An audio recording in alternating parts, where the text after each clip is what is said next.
যাব লাগিব আত্মাটো এটা গতি আছে, ইয়াৰ মৰণ নাই। গতিকে এই লোকতো আত্মাটো জীয়াই থাকিব আৰু পৰলোকতো আত্মাটো জীয়াই থাকিব। তাৰমানে এই লোকৰ পৰা আমি গুচি গ'লে পৰলোক, পৰ মানে পাছৰ লোকতো আমাৰ আত্মাটো জীৱিত থাকিব। তেতিয়াহ'লে ইহলোকৰ পৰলোকে হৰিষে সুহিত বন্ধু। হৰিষে সুহিত বন্ধু। ইয়াত আমি বন্ধু ঢেৰ পাইছোঁ। ইষ্ট মিত্ৰ, জ্ঞাতি কুটুম, পুত্ৰ পৰিবাৰ, এইসকল পাইছোঁ। এইসকল ইহলোকৰহে বন্ধু, এই লোকৰহে বন্ধু। বন্ধু হ'লেও এই লোকত আমাক ৰাখিব নোৱাৰে বন্ধু হ'লে। গতিকে কোনে ৰাখিব? ইহলোকৰ বন্ধুৰ লগত চিনাকি কৰাইছে যে ইহলোক আৰু পৰলোকৰ পাছতো প্ৰভুৱে আমাক ক'ত থ'ব লাগে থ'বগৈ। এই লোকৰ কৰ্মৰ ফল অনুসৰি প্ৰভুৱে আমাক পৰলোকত ক'ত থ'ব লাগে তেওঁহে থ'বগৈ। গতিকে সুহিত বন্ধু যদি হয়, বন্ধুজনে কেতিয়াও নিজৰ বন্ধু আত্মাক নৰকলৈ নপঠিয়াই, পৰলোকত ঠিক জেগাত আমাক স্থান দিব। সেইকাৰণে কৈছে যে মজিয়া ৰহ সুহিত মনায়ে, হৰিগুণ নাম অপাৰ আনন্দ সিন্ধু ৰাম ৰাম। এই ইহলোকত আমি ঈশ্বৰৰ নাম উচ্চাৰণ কৰি থাকিলে, ঈশ্বৰৰ নাম ৰমণ কৰি থাকিলে আমি কি পাম? ইহলোকত আনন্দ পাম। পৰমাত্মাবিহীন দেহটো ৰমণ যদি কৰে হয়, ৰমণ যদি কৰি থাকে আনন্দ পাম। সেইকাৰণে অপাৰ আনন্দৰ সিন্ধু ৰাম ৰাম। নিশ্চিন্ত আচখ কেমনে মনাই, সুখেৰ সাগৰ হৰিত নকৰি ৰতি ৰাম ৰাম। আলাস তেজীয়া ভজিও মনাই, ভিত্ত ভয়হাৰী হৰিষে পৰম গতি ৰাম ৰাম। বুজি পাবলৈ একো বাকী নাই। মহাপুৰুষৰ এই ঘোষা শাস্ত্ৰখনত বিদগ্ধ পণ্ডিতসকলে উল্লেখ কৰিছে যে আমাৰ ঘোষা শাস্ত্ৰখন এটা বগৰীৰ লগত তুলনা কৰিছে।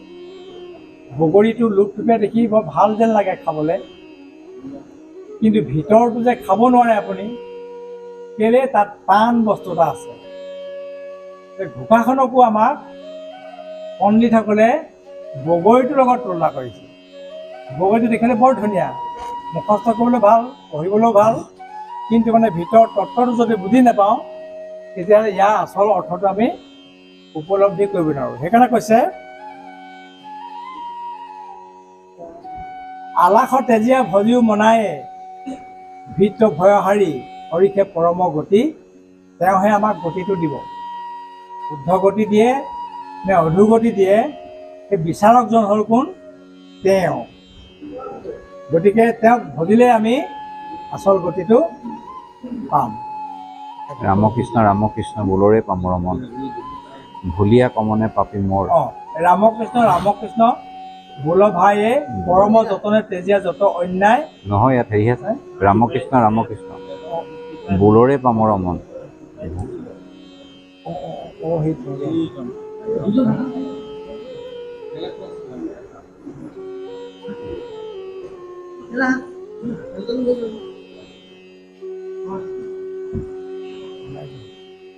ৰামকৃষ্ণ ৰামকৃষ্ণ বোলৰে পামৰ মন, ভুলীয়া কেমনে পাপী মৰ। যাৰ মায়া পাকে বন্দী হুয়াছ পামৰো মন, কাণদৰি স্বৰ্ণত ধৰ ৰে পামৰো মন। ভুলীয়া কেমনে পাপী মৰ। পাপী মন বুলি কৈছে আমাক পাপী বুলি কৈছে। ভুলীয়া কমনে পাপী মৰ, আমি পাপী। আমি পাপী কেনেকে হ'ল?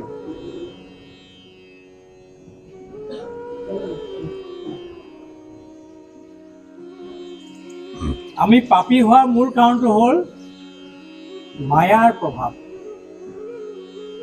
মায়ে জীৱবিলাকক মায়া আৰোপ কৰি ঈশ্বৰক বিষয়ৰ সুখ দেখাৱে তাক, বিষয়ৰ সুখটোক মায়াই দেখুৱাই থাকে যে এইফালে আহ, খাওঁ পিও ফূৰ্তি কৰ, বিষয়ৰে সুখবোৰ পাবি। বিষয়ৰ সুখ পালে যদি ঢাপলি মেলো, পাপ হোৱাটো খাটাং। কাৰণ বিষয়ৰ সুখত আমাৰ পুণ্য কেতিয়াও নহয়, পাপ অৰ্জন কৰিব লাগিব বিষয়ৰ সুখত। গতিকে আৰু বিষয়ৰ সুখত থাকিলে কি হ'ব? মায়া আঁৰ কৰি ঈশ্বৰক আঁৰ কৰি থয় মায়াই। গতিকে বিষয়ৰ সুখত থাকিলে ঈশ্বৰক কিন্তু দেখা পোৱা নাযাব। সেইকাৰণে কৈছে যে অকল যদি বিষয়তে থাকা, তোমাৰ পাপৰ ভাণ্ডাৰটো বাঢ়ি গৈ থাকিব। যাৰ মায়া পাকে বন্দী হৈ আছা পামৰ মন, টানৰ দুই চৰণত ধৰৰে পামৰ মন। যাৰ মায়া পাকত বন্দী হৈ আছে, যাৰ মায়া। এতিয়া যদি জালুৱা এটাই মাছ মাৰিবলৈ যায়, জালখন যদি পেলাই দিয়ে, তেতিয়াহ'লে কোনকেইটা মাছ সাৰিব? যিকেইটা জালত নপৰে বাৰু। যিকেইটা মাছ জালুৱাটো ভৰি ফালে গুচি আহিব, সেই মাছকেইটা কেতিয়াও জালত সোমাব জানো? কাৰণ জালুৱাটোৰ নিজৰ আঁতৰলেহে মাৰিব জালখন। এতিয়া আমাৰ জালখনৰ মালিক হ'ল জালুৱাজন। গতিকে জালুৱাটো যদি ভৰি ফালে যোৱা, জালুৱাটোৰ ফালে যোৱা যায়, মাছকেইটা কি হ'ব? সাৰি যাব, জালত নপৰে। সেইকাৰণে কৈছে যে যাৰ মায়া পাকে বন্দী হৈছে, কাৰ প্ৰভুৰ মায়া পাক, মায়া জালখন প্ৰভুৰ।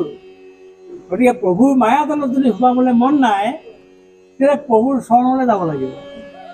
হৰিচৰণৰ শৰণ লৈলো, তেতিয়াহ'লে দুই চৰণত আমি শৰণ ল'লে আমাৰ পাপৰ পৰা আমি মুক্ত হ'ম। তেওঁৰ মায়াৰ পাকে আমাক বন্দী কৰিব নোৱাৰে। মায়াৰ পাকত বন্দী নহ'লে আমি পাপৰ পৰা হাত সাৰি যাম। পাপৰ পৰা হাত সাৰি গ'লে পুণ্য অধিকাৰী হ'ম। পুণ্য অধিকাৰী হ'লে জীৱটো ঊৰ্ধ্বগতি কৰিব, আত্মাটো ঊৰ্ধ্বগতি কৰিব। যদি পাপ হয়, তেতিয়াহ'লে জীৱটো কি হ'ব? অধোগতি হ'ব। কিন্তু বৈকুণ্ঠলৈ যাবৰ কাৰণে আমাৰ পাপ পুণ্য কোনো প্ৰয়োজন নাই। পাপো নালাগে। পাপ হ'লে আমি নৰকলৈ যাম বুলি খাটাং। পুণ্য হ'লে আমি ঊৰ্ধ্বগতিহে হ'ম। বৈকুণ্ঠলৈ যাবলৈও পুণ্য নালাগে। ঊৰ্ধ্বগতিৰ কাৰণে আমাক পুণ্যটো অকণমান দৰকাৰ হ'ব। সেইকাৰণে প্ৰহ্লাদক কৈছিলে, ভোগ ভুজি পুণ্য কৰা কিয়? তেওঁৰ ওচৰলৈ আহিলে পুণ্য আৰু প্ৰয়োজন নাই। উদ্ধৱকো সেইকাৰণে বদৰিকাশ্ৰমলৈ পঠাই দিলে। তুমি তালৈ যোৱা, কি কৰিবা? মোৰ যজ্ঞগুণ প্ৰচাৰ কৰিবা, তাত ঋষিমুনিসকলক লগ পাবা, ঈশ্বৰৰ তত্ত্ব কথা তাত পাতিবা। কিন্তু মোহৰ কৃপাই লভিলা পাৰ, আৰু দুনাই জন্ম নাহিকে তোমাৰ কথাটো তুমি শুনি লোৱা। উদ্ধৱক খাটাং কৰি দিছে। কিন্তু মোৰ লগততো নিব নোৱাৰোঁ তোমাক, এতিয়াইতো তোমাক মুক্তি দিব নোৱাৰোঁ। গতিকে এই সময়ছোৱাত কি কৰিবা? ভকতৰ লগত থাকা, ভকতৰ যজ্ঞগুণ, কৃষ্ণ মোৰ যজ্ঞগুণবিলাক প্ৰচাৰ কৰা। তদ্ৰূপ আমাকো সেই দায়িত্ব দিছে যে পুণ্যৰ যদি অসংখ্য গৰাকী হৈছা, তেতিয়াহ'লে ইয়াতে ভোগ কৰা। আমি ভোগ কৰি আছোঁ এতিয়া প্ৰভুকৰ, আমি পুণ্যৰ ভোগ কৰি আছোঁ এতিয়া। আমাৰ পুণ্য কিমান আছে মহাপ্ৰভুকে আমাক হিচাপ দিছে। যাৰ পুণ্য আছে অসংখ্যাত, ইহে পাতা কাৰণে কৃষ্ণৰ কথাটো এই আমাৰ হিচাপটো আমাক দি দিছে মহাপ্ৰভু। আমি এনেই হলগুৰি ইয়াত আজি মানে ঈশ্বৰৰ কথা শুনিবলৈ মন যোৱা নাই। এই গৰমত AC ৰুমত শুই কি আৰাম লাগিলেহেঁতেন, ক'ত ইয়াত শুনিবলৈ যাব। কিন্তু আমাৰ পুণ্যাত্মা এই ৰৈ থাকিব বিচৰা নাই, যাওঁ আকৌ মাতিছে যেতিয়া, হয় নহয় বাৰু? দুখাখন পাঠ কৰিব, এখন পঢ়িয়ে আছোচোন, আৰু কি পঢ়িম আৰু, এনেকৈও ভাবিছোঁ। যাৰ পুণ্যটো কম হ'ল তেনেকৈও ভাবিছে। আমি সেইকাৰণে ভাবিব লাগে যে আমাৰ আত্মাটো এতিয়া পুণ্যাত্মাৰ কাৰণে ঈশ্বৰৰ কথা শুনিবলৈ মন গৈছে। আমি পুণ্যটো ভোগ কৰি আছোঁ এতিয়া ইয়াত। যাওক পাছত হেৰি নহয়। মাৰিছে বোলমনাই মুকুন্দ বোলমনাই ব্ৰহ্মাহৰ জাত হৰণ পহয় আনৰ কোন বৰাই আনৰ কোন বৰাই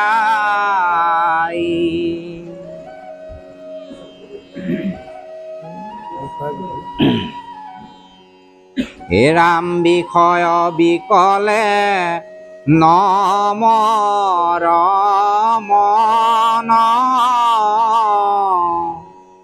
অসদায় চিন্তিও হৰি চৰণ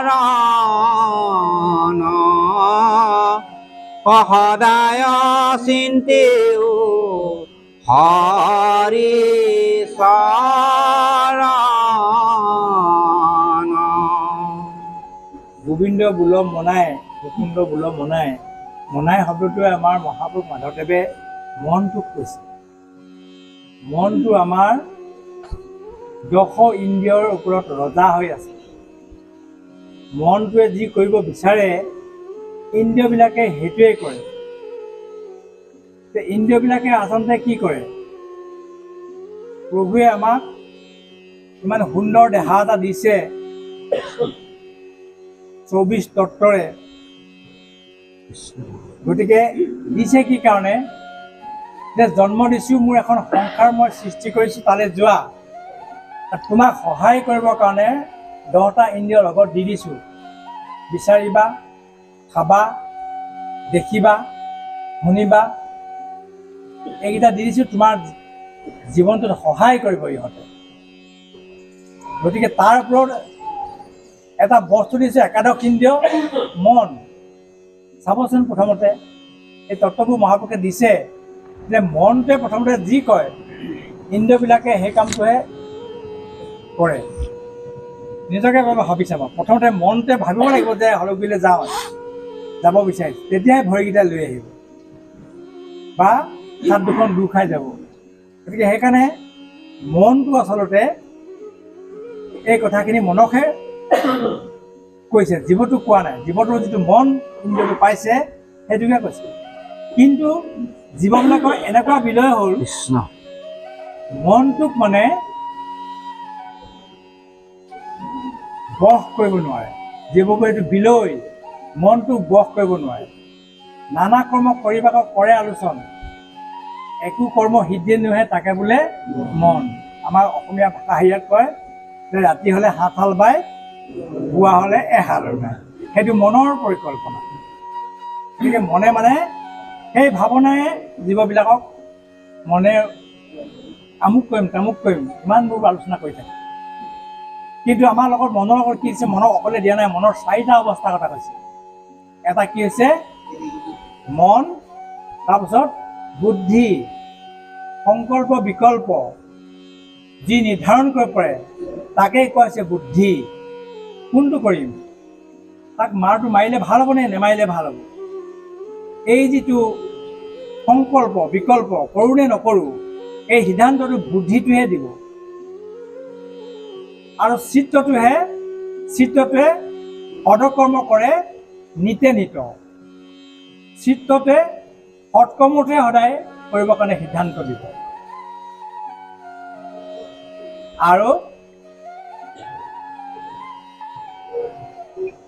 আৰু কি আছিলে মন বুদ্ধি চিত্ত অহংকাৰতে সমস্ত কৰ্মক মই কৰোঁ বুলি মানে সমস্ত কৰ্ম ময়ে কৰিছোঁ বুলি যাৰ মনলৈ আহিলে মই প্ৰতিমুখী নগ'লেই নহ'ব মই আমুকটো কৰোঁ তামুকটো কৰোঁ মই নগ'লেই নহয় বুজিছা এনেকৈ যদি ভাৱনা আহিছে সেইটো অহংকাৰ বশৱৰ্তী হৈছে মনটো অহংকাৰ বশৱৰ্তী হৈছে গতিকে মন বুদ্ধি চিত্ত অহংকাৰ মনটো মানে অনবৰতে এই 4টা ৰূপত মানে ব্যস্ত হৈ থাকে সেইকাৰণে আমি মনটোক জীৱবিলাকে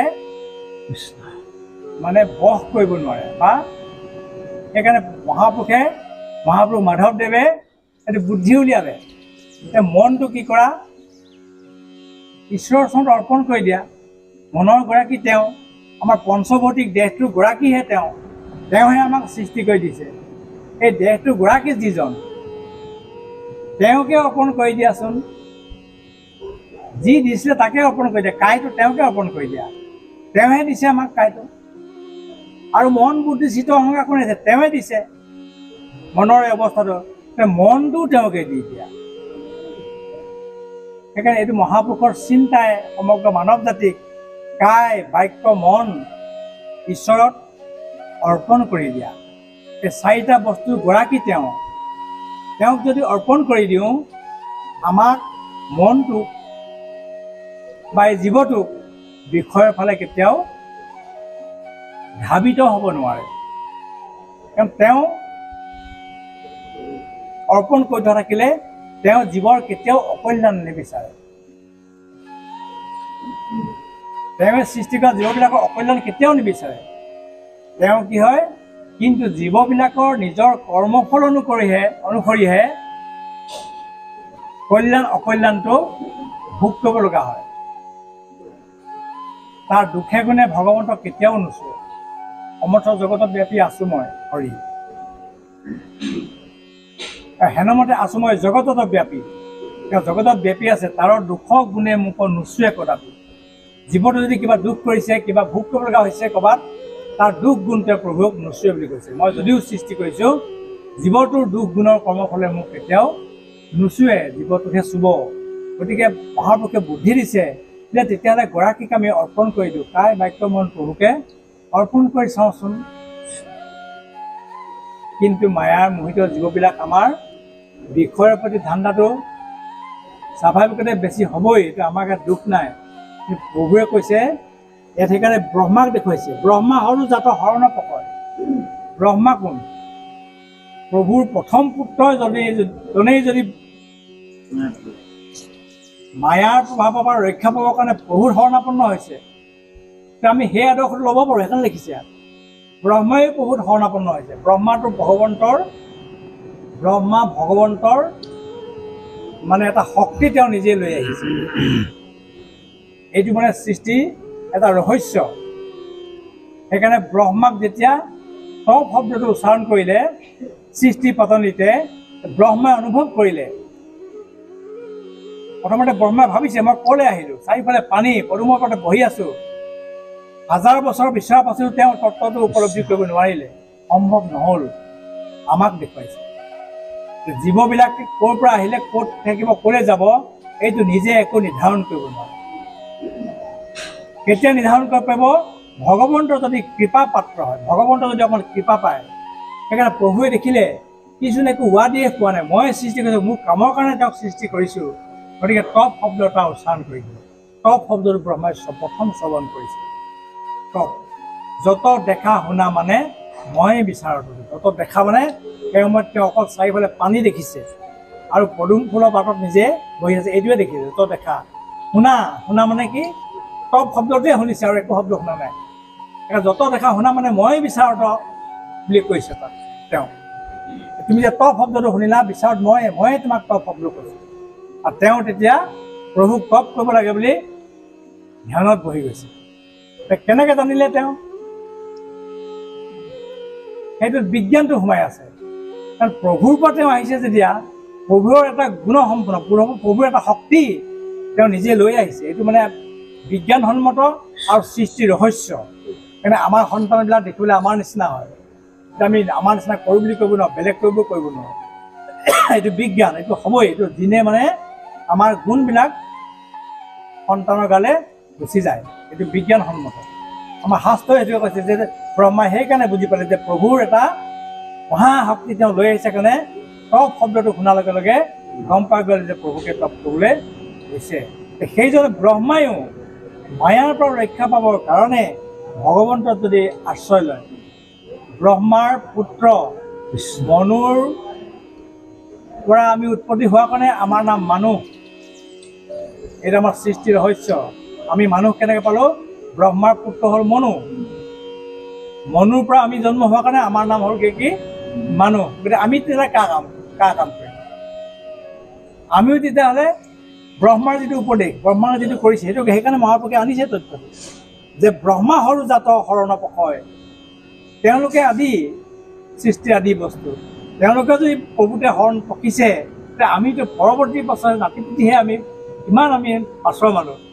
আমাক কৈছে হেৰৌ তহঁতিও শৰণ পকচোন। এইটো চিন্তাধাৰাই মহাপুৰুষ মাধৱদেৱে আনৰ কোন পৰাই বিষয়ৰ বিকলে নমৰ মন সদায় চিন্তিও হৰি চৰণ। বিষয়টো আমি এৰিব নোৱাৰোঁ। বিষয়টো আমি জীয়াই থাকিবৰ কাৰণে বিষয়ৰ চিন্তাটো কৰিবই লাগিব। এইটো জীৱৰ এটা কৰ্মই, সকলো জীৱই বিষয়ৰ কৰ্মটো কৰিবই। এইটো জীৱৰ ধৰ্ম, কৰ্মই ধৰ্ম বুলি যে আমি কওঁ, জীৱৰ ধৰ্ম হৈছে কি? কৰ্ম কৰা। সকলো জীৱই কৰ্ম কৰে, কিন্তু কোনো জীৱই কৰ্ম কৰোঁতে ঈশ্বৰত অৰ্পণ কৰি ফল বাঞ্ছা নকৰাকৈ কৰ্ম কৰিব নোৱাৰে, কোনো জীৱই নোৱাৰে। গতিকে কোনে পাৰে? জীৱশ্ৰেষ্ঠ মানুহে কৰ্ম কৰোঁতে ঈশ্বৰত অৰ্পণ কৰি কৰ্ম কৰিব আৰু ফল কেতিয়াও কামনা নকৰি, যদি নকৰাকৈ কৰোঁ তেতিয়াহ'লে সেই কৰ্মটো আমাৰ নিষ্কাম কৰ্ম হ'ব। সেইটো সকাম কৰ্ম নহয়, নিষ্কাম কৰ্ম কৰি থাকিলেই জীৱটো নিগুণ হৈ যাব। নিষ্কাম কৰিলে নিগুণ হ'ব, নিগুণ হ'লে নিগম পথেদি তেওঁ গুচি যাবগৈ। সকাম কৰিলে সগুণ কৰ্ম কৰিলে সগুণ পথলৈ গুচি যাব, অহা যোৱা কৰি থাকিব লাগিব। সগুণ, সকাম, সগুণ আৰু সেইটো কাৰণেই মহাপুৰুষ দুজনাই এই দৰ্শনটো আমাক আনি দিছে। মানুহবোৰে অলপ বুজি পাওকচোন কথাবোৰ। সেইকাৰণে যেনে তেনে আমাক ঈশ্বৰক বিষয়ক বাদ দি পেলাই আমাক ঈশ্বৰৰ চিন্তা কৰিবলৈ কোৱা নাই। বিষয়বোৰ কৰা, কিন্তু ঈশ্বৰত অৰ্পণ কৰি কৰা। এইটো মহাপুৰুষৰ আদৰ্শ। আমি কিমান ভাগ্যৱান চাওকচোন বাৰু। নহ'লে সাম্ৰজা হ'লে কিবা এটা লাগ বুলি কাৰোবাকো নিদিলোহেঁতেন। এতিয়া আপোনালোকে এখন ছবি দেখিছে, আমাৰ সমস্ত মানৱ জাতিয়ে, সমস্ত মানে ভাৰতবৰ্ষ মানুহে গম পাইছে। এটা অনুষ্ঠান আছে, যি অনুষ্ঠানত ইমান লাখ লাখ কোটি কোটি টকা খৰচ হয়, কাৰো মানে কি হৈছে পেটৰ ভাত মুঠি বাদ দি পেলাই দিব লগা হোৱা নাই। কিয়? এটা দৰ্শন আমি মাজত সোমাই পৰিছোঁ। যাৰো কিছু আছে ধন, আছে ধনটো ক'ৰ পৰা আহিলে? বিষয়ৰ চিন্তাৰ পৰা আমি ধনটো পাইছোঁ। যাৰো কিছু আছে ধন, প্ৰভুৱে মোক দি পঠিওৱা নাই ধনটো। প্ৰভুৱে আমাক একো দি পঠিওৱা নাই। প্ৰভুৱে কৈছে মই একো দি পঠিওৱা নাই, গতিকে মোৰ তাতে আছে। মই যিখন সৃষ্টিলৈ তোমাক পঠিয়াইছোঁ তাতে মোৰ সকলো আছে। টেঙা যদি খাব বিচাৰা তুমি ইন্দ্ৰিয়বিলাকৰ দ্বাৰা টেঙা বিচাৰিবা, খাবলৈ পাবা। মিঠা আছে, মিঠাও খাবলৈ পাবা। জ্বলা যি বিচাৰা তাতে পাবা। ধন সোণ যিমান লাগে চব মোৰ মানে সৃষ্টিতে দিয়া। তুমি যোৱা খালি বিচাৰিব লাগিব। তোমাক ইন্দ্ৰিয় সৈতে সুন্দৰ এটা পঞ্চৱতীক দেহা দিছোঁ। চাওকচোন বাৰু, আমি বিচাৰিছোঁ কি? প্ৰভুৱে দিছে যেতিয়া খাওঁ ফূৰ্তি কৰোঁ, থাকোঁতে আমাৰ খাব নোৱাৰা হ'লগৈ, ফূৰ্তি কৰিব নোৱাৰিলে। কি হ'ল? খাব নোৱাৰা হ'ল আজি পৰা বহুত দিন। কি হ'ল? বোলে এনেকুৱা হ'ল, তেনেকুৱা হ'ল। গতিকে সেইটো আমাক কোনে কৰিলে? ঈশ্বৰৰ চিন্তাটো আমি বাদ দি পেলাই অনবৰতে বিষয়ৰ চিন্তাত ব্যস্ত থকাৰ কাৰণেই আমাৰ অৱস্থাটো কি হ'ল? অন্তিম সময়ত আমাৰ অৱস্থাটো খাওঁ ফূৰ্তি কৰিব নোৱাৰা অৱস্থাটো হ'লগৈ। সেইকাৰণে কৈছে সেইটো অৱস্থা হ'ব, কিন্তু হ'লেও তাত এটা আনন্দ পাবা। তেতিয়া ঈশ্বৰৰ নামটোৱে যদি তোমাৰ দেহত ৰমণ কৰি আছে, তুমি দুখতো ৰাম সুখতো ৰাম। এই যে অনবৰতে ঈশ্বৰৰ নাম যদি ৰমণ কৰি থাকে, সেইটো হৰণ হ'ব, আশ্ৰয় হ'ব, তোমাক প্ৰভুৱে ৰক্ষা কৰিব। আৰু কি ভাবিবলৈ আছে আমাৰ? চাওকচোন বাৰু, এনেকুৱা ধৰণৰ সহজ পন্থালে মহাপুৰুষ দুজনাৰ লিখনিয়ে আমাক লৈ যাব বিচাৰিছে। আমি আজি আলোচনা কৰিছোঁ যে সেই কথাখিনিলৈ বাস্তৱ জীৱনত আমি সকলোৱে এবাৰ এবাৰ নিজৰ বাস্তৱ জীৱনলৈ আমি সকলোৱে এবাৰ এবাৰ চাব লাগিব। মই ব্যস্ত থকা বিষয়খন কেনেধৰণে হৈছে? ঈশ্বৰৰ ভক্তি তাত সন্নিৱিষ্ট হৈছেনে নাই? ঈশ্বৰৰ চিন্তা তাত সন্নিৱিষ্ট হৈছে নাই? কেৱল মোক লাগে লাগে লাগে লাগে বুলি আছোঁ নেকি? নাই, আমি নাই। কেলৈ নাই? মহাপুৰুষৰ দৰ্শন পাইছোঁ। যাৰ কিছু আছে ধন তেজাতৰ মোহমন কৰা ব্যয় কিছু হৰি অৰ্থে। আমি কিছু অকণমান কিছুৱে ব্যয় কৰোঁতে সমস্ত ব্যয় কৰিব নাই, কিছু আমি ব্যয় কৰিছোঁ। ব্যয় কৰি মহানন্দ পাইছোঁ। আৰু তেৱে ধন নাযায় তাৰ ব্যৰ্থে, তেৱে ভকতি বাঢ়ে। আমাৰ ভকতিবোৰ বাঢ়িছে কেলেই? অকণমান দিবলৈ যত্ন কৰিছোঁ। যি আছে তাকেই দিবলৈ যত্ন কৰিছোঁ। ভকতি বাঢ়িছে, প্ৰেম বাঢ়িছে আমাৰ। সেইটোৱে প্ৰেম আৰু আনন্দটোৱে আমাৰ হ'ল ভকতিৰ ফল। আমাক কৈছে ভকতিৰ ফলটো কি? ভকতিৰ ফলটো আমাক মহাপুৰুষে দেখুৱাইছে। ভকতি কেনেকৈ কৰিবা? শৰণেহে নিজ, ভকতিৰ বীজ। ভকতিৰ বীজ হ'ল শৰণ। তুমি শৰণ বীজটো ৰুবই লাগিব যদি ফল খাব বিচাৰিছা। ভকতি যদি কৰিব বিচাৰিছা, শৰণ মানে আশ্ৰয় ল'বই লাগিব জীৱটোৱে। কোনো জীৱই ঈশ্বৰৰ শৰণ আশ্ৰয় ল'ব নোৱাৰে, জীৱশ্ৰেষ্ঠ মানুহে পাৰিব। লৈছা যদি তেতিয়াহ'লে তোমাৰ ভকতিৰ বীজজোপা হ'বই। ভকতিৰ বীজজোপা যদি হয়, বীজ বহু কৈছে মোৰ সৃষ্টিত যদি গছ হৈছে, বীজ হৈছে, যদি গছ হ'ব, গছ হ'লে ফল লাগিব, সেইটো খাটাং হৈ আছে। গতিকে আমাৰ ভকতিৰ বীজৰ ফলটো কি? প্ৰেম আৰু আনন্দ। এতিয়া সোধক আপোনাৰ, আমি নিজে সোধোঁ যে সাংসাৰিক জীৱনত ৰুই থোৱা ভকতিৰ বীজজোপাৰ পৰা ফল খাবলৈ পাইছোঁ নাই? ফলটো কি? প্ৰেম আৰু আনন্দ। প্ৰেম আৰু আনন্দই জীয়াই থাকিব পৰা নাই, অনবৰত অশান্তিৰে জীৱনবোৰ গৈছে। প্ৰেম বোলা বস্তু নাই, ক'ৰবাত লুকাই গ'ল। আনন্দ ক'ৰবাতে ব্যাত হৈ গ'ল। শুই উঠিয়ে আমাৰ মানে দুখৰহে ৰেঙনি দেখিছোঁ, আনন্দৰ ৰেঙনি দেখা নাই। তাৰ মানে কি বুজিম আমি? যে আমাৰ যিজোপা ভকতি গছ ৰুইছিলোঁ, সেইজোপা বোধ কৰোঁ ডাল পাতবোৰ মৰহি গৈছে, লেৰেলি গৈছে। তাত সাৰ পানী যোগাব লাগিব। এজনে কৈছে বাপ চব পাহৰিলোঁ নহয়, অলপ অলপ মনত আছে। মই বোলো বৰ উত্তম হৈছে। অলপ মনত আছে, আপোনাৰ পুলিটো মৰি যোৱা নাই। অলপ মনত আছে মানে আপোনাৰ পুলিটো মৰি যোৱা নাই, আছে ডাল পাত দুটামান আছে। আজি আকৌ তাত সাৰ জাবৰ দি দিছে, আকৌ লহপহকৈ বাঢ়িব, চিন্তা নকৰিব। বোলে নাই পাহৰিলোঁ, ক'ত ৰুলোঁ গ'লে আৰু। গছ পুলিটো য'ত ৰুলোঁ তাত যদি পাহৰি যাওঁ, আকৌ ফল পাত পামগৈনে বিচাৰি গ'লে? ইয়াতে ৰুইছিলোঁ, আছেনে নাই পুলিটো? মহাপুৰুষে আমাক ফলটো খাবলৈ দি কৈছে, ফলটো খাবলৈ যত্ন কৰিবা। পুলিটো ৰুলেই নহ'ব, ফলটো খাবলৈ যত্ন কৰিবা। ফলটো খাবলৈ হ'লে গছজোপাক সাৰ পানী যোগাব লাগিব, তেহে ফলটো খাবলৈ পাম। হয়নে বাৰু? মহাপুৰুষৰ দৰ্শনে আমাক সেইটো কৈছে। বীজটো মই দি দিছোঁ, কিন্তু ফলটো খাবলৈ পালে জানিবা তোমাৰ জীৱনটো সফল হ'ল আৰু বীজটো ৰোৱাটো কামত দিলে। হয়নে বাৰু? এইবোৰ মহাপুৰুষে আমাক ভাবিবলৈ কৈছে, অলপ ভাবি চাওকচোন। গতিকে যদি বীজ খাবলৈ পোৱা নাই বা আমাৰ ফল খাবলৈ পোৱা নাই, তেতিয়াহ'লে নিশ্চয় আমাৰ পুলিটো মৰহি গৈছে বা কিবা এটা হৈছে। একো চিন্তা কৰি মানা কৰিছে, একো চিন্তা কৰিব নালাগে। আকৌ ৰোপণ কৰা, ভকতিৰ বীজ আকৌ ৰোপণ কৰা, অনবৰতে ৰোপণ কৰা। তাৰমানে পাহৰি গৈছোঁ কেলে? শুই উঠিয়েই বেলেগ চিন্তা, শুই উঠিয়ে চিন্তাটো বেলেগ, আকৌ শুবলৈ যাওঁতো চিন্তাটো বেলেগ হৈ আছে। কি হ'ব, কি হ'ব?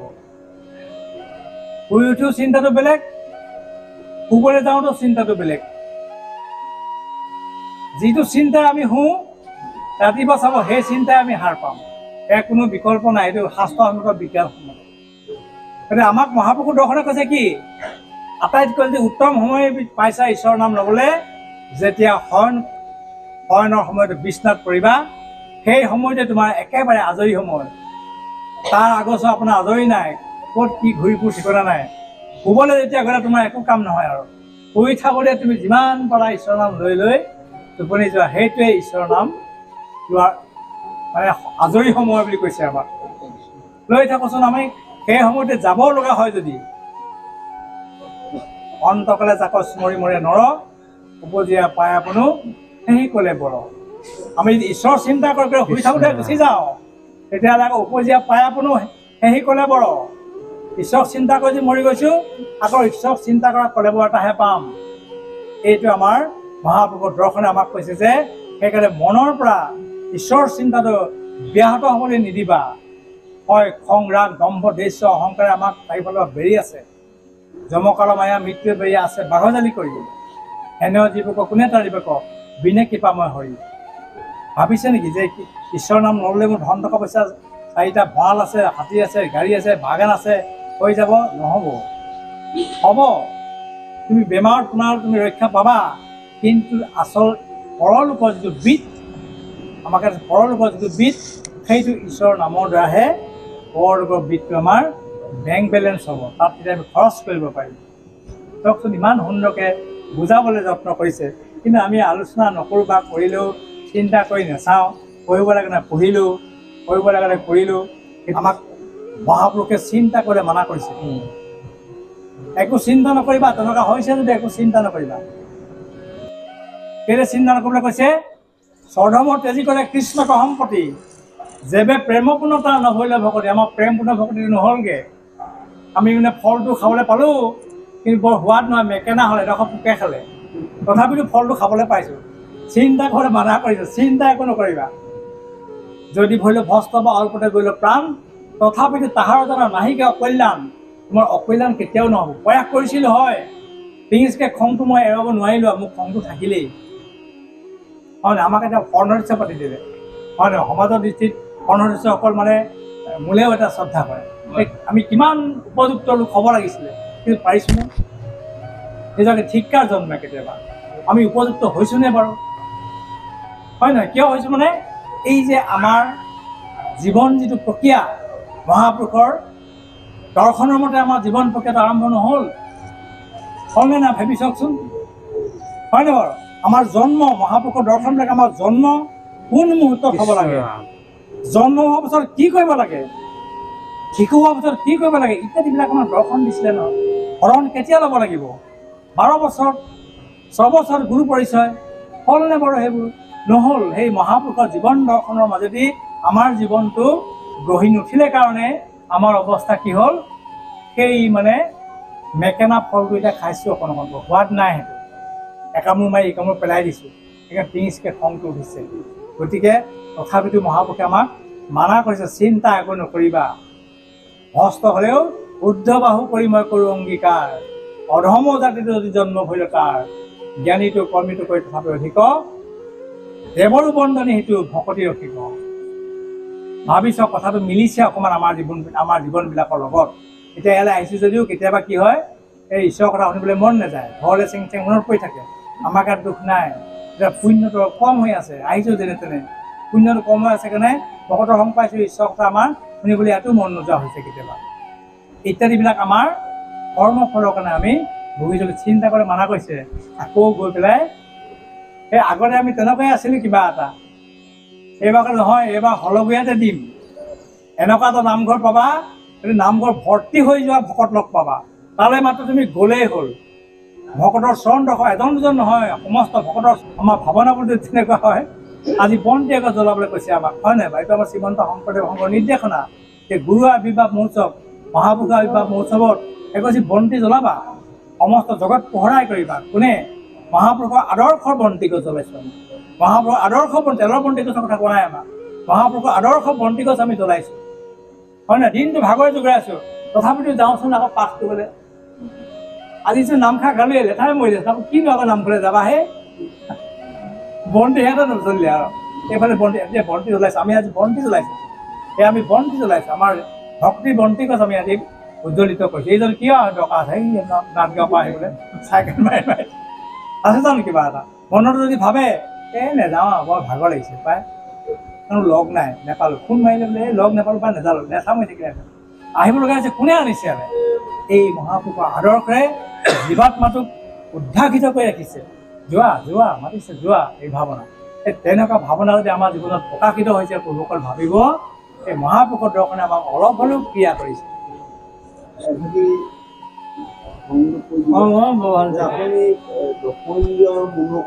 হয়, তাৰ লগত মাধৱদেৱে উল্লেখ কৰা 14 আঁকি কিবা সম্পৰ্ক আছে নেকি? 14 আঁকি মানে আমাৰ একাদশ ইন্দ্ৰিয়, হয় নহয়? প্ৰত্যেক ইন্দ্ৰিয়তে এজন এজন দেৱতাক স্থিত কৰি ৰাখিছে, বুজি পাইছেনে? সেইকাৰণে সেই দেৱতাসকল আমাৰ সাক্ষী স্বৰূপ বুলি কৈছে। সাতখনে কি কৰিব, হয় নাই বাৰু? কিন্তু এই প্ৰত্যেকটো ইন্দ্ৰিয়তে এজন দেৱতাক অধিষ্ঠিত কৰি ৰাখিছে, গম পাইছেনে? সেই দেৱতা কিজনে কিন্তু তোমাক চাই থাকিব।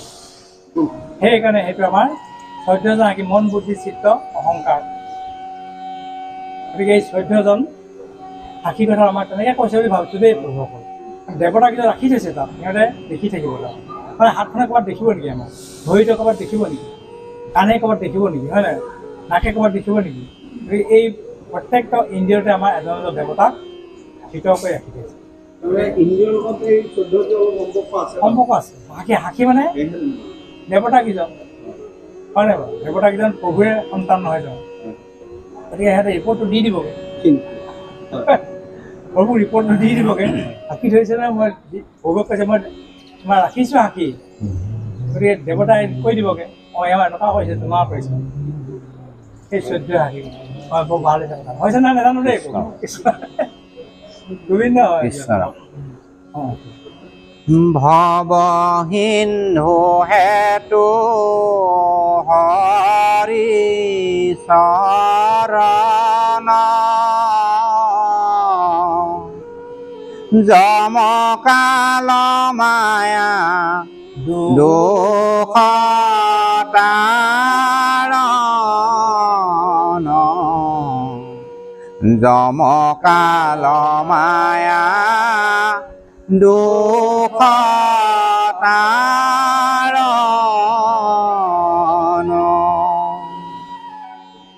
কপট আচাৰ তেজিয়া মন কেৱলে ভজিও হৰি চৰণ কেৱলে ভজিও হৰি চৰণ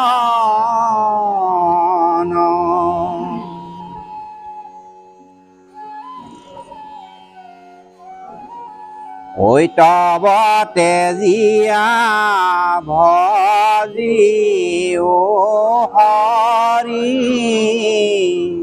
তেবেখে হৰি লৈ বেদা কৰি তেবেখে হৰি লৈ বেদা কৰি এই ভজিও হৰিচৰণ যে কথাটো ক'লে কেনেকৈ ভজিও হৰিচৰণ নহয় জানো?